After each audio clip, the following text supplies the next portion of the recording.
उजळल्या ज्योती, रेणुके उजळल्या ज्योती. स्वयं प्रकाशित पाहिली अंबेची मूर्ती. कापुराची ज्योत अंबे ओवाळू तुझला, भवानी ओवाळू तुझला. देहं भावे अहंकार चरणी वाहिला.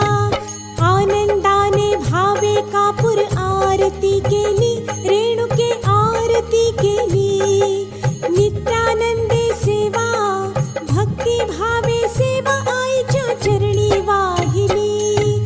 कापुराची ज्योत अंबे ओवाळू तुझला, भवानी ओवाळू तुझला. देहं भावे अहंकार चरणी वाहिला, भावे अहंकार चरणी वाहिला. दया क्षमा शांती अंबे उजळल्या ज्योती, रेणुके उजळल्या ज्योती. स्वयं प्रकाशित पाहिली अंबेची मूर्ती.